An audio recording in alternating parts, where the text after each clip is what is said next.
Eu, eu lembrei de um caso que aconteceu comigo e que eu achei que pudesse servir para ilustrar bem essa nossa conversa. Aconteceu comigo, isso foi nos anos 80. Eu me lembro bem, eu estava na faculdade e eu não conseguia frequentar o centro espírita. Então eu ia de vez em quando coincidia do professor faltar, quando não tinha aula, e eu ia. E numa dessas minhas idas, eu lembro que foi nos anos 80, foi na época da Copa do Mundo de 86. Naquela época, o Brasil foi eliminado porque os craques daquela época perderam pênaltis, que normalmente eles não perderiam a chance de fazer gol daquela situação. E isso me marcou, porque logo em seguida eu fui, né, numa reunião espírita e um espírito se comunicou. E o espírito se comunicou e ele estava assim, muito. Só um parênteses antes. Eu fui nesse centro espírita, não existe mais, era um grupo espírita, o dirigente desencarnou e o grupo dispersou. Eu era muito próximo desse dirigente e eu tinha bastante amizade e conversava bastante com ele.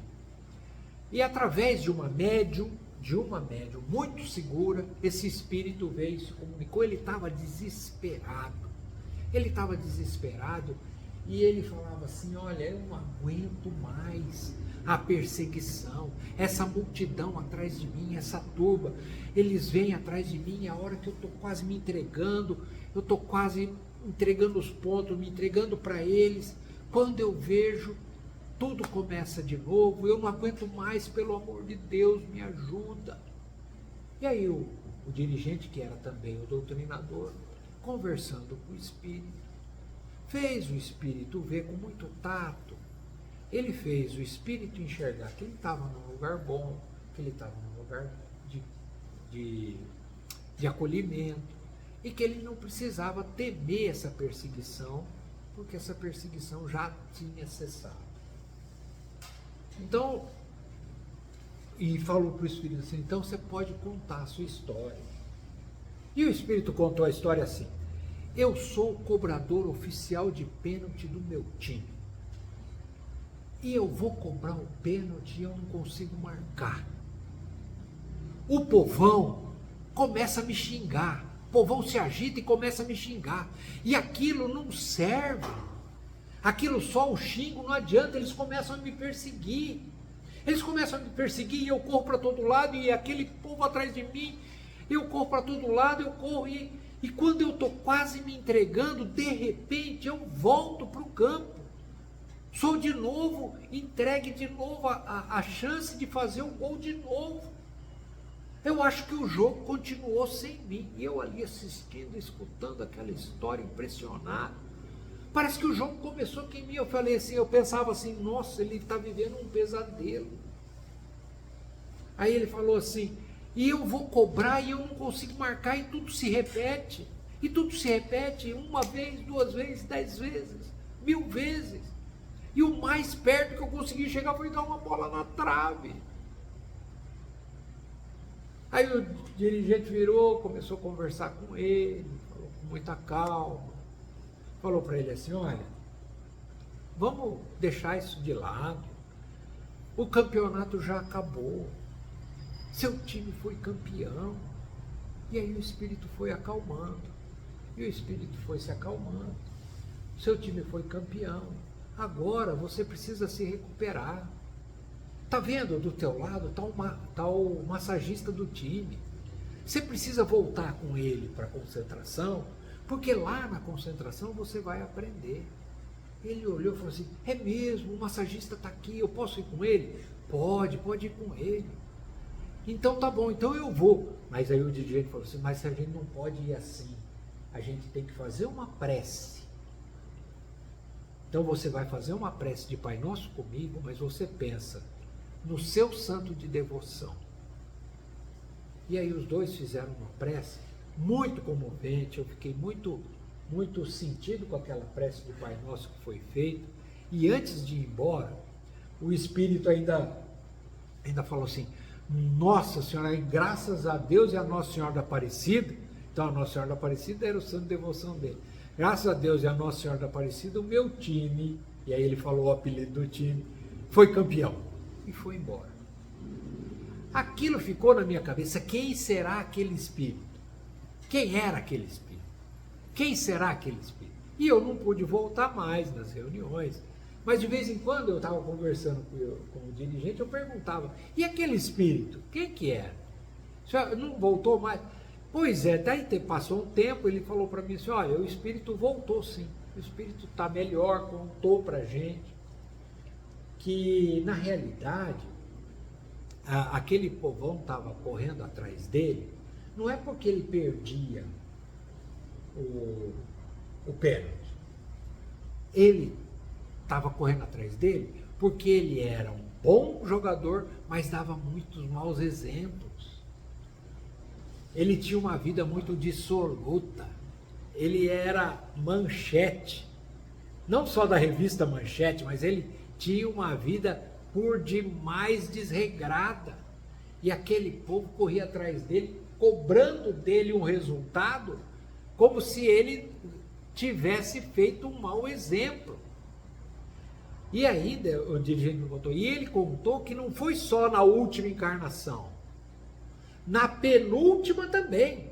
Na penúltima ele era um cantor de ópera, e muito bom, mas tinha era muito namorador, ele era muito namorador, e um dia uma senhora levanta da plateia, mãe de uma da moça que ele tinha ultrajado, tinha humilhado, ela pega e atira no peito dele com uma pistolinha, aquelas garruchinhas, atirou e matou ele.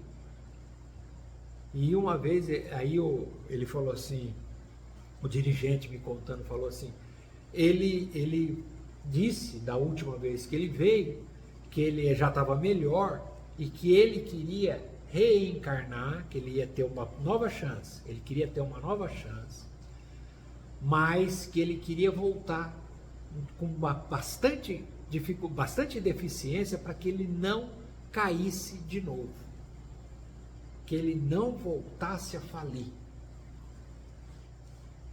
Aí então eu falei, puxa, aí eu brinquei ainda com o dirigente, falei assim, bom, desse mal a gente não corre, né?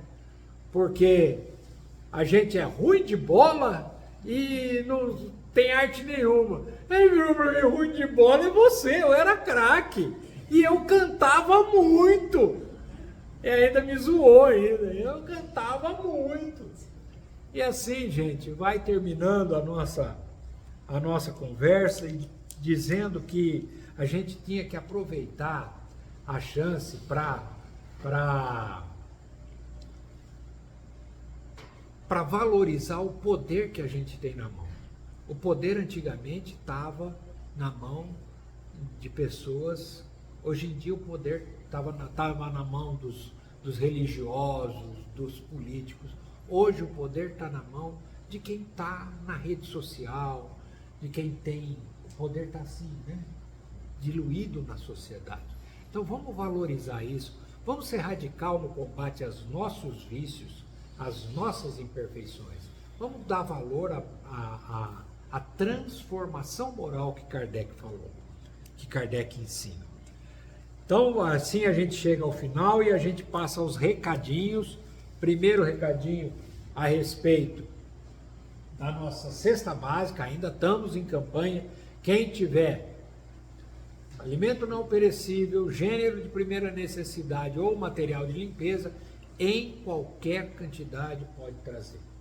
Também temos a nossa campanha da leitura edificante, a nossa biblioteca está aí. Hoje eu separei um livro que chama Canais da Vida, do Chico Xavier. São mensagens curtinhas, são mensagens breves, é um livro muito bom para ter no porta-luva do carro, na bolsa da mulher, que assim que a gente puder, a gente Então, é muito bom para a gente ler, é uma leitura muito rápida, certo? E também para falar das nossas prendas que tem aqui. Quem tiver intenção, temos aqui pano de prato, capinha de óculos, peso para porta pregador, é um tipo de um avental assim, que a mulher, eu não vou pôr aqui não, porque vai ficar uma cena que não é instagramável. Pega, põe assim e tem como se fosse um cesto. Vai, para não ter que ficar, para agora que estiver colocando roupa no varal, não ter que ficar indo lá pegar e voltar. Certo, gente? E assim a gente termina a nossa primeira parte da reunião. Vamos então passar para o passe. Eu peço a todos que me acompanhem em pensamento, numa prece de agradecimento, agradecimento aos espíritos superiores, aos mentores desta casa, e que a gente possa, Pai, continuar sendo sempre um instrumento da vossa paz. E com a prece de Pai Nosso, a Sociedade de Estudos Espíritas dará por encerrada a primeira parte da nossa reunião de vibrações, estudos e passes da noite de hoje. Pai nosso que estais nos céus.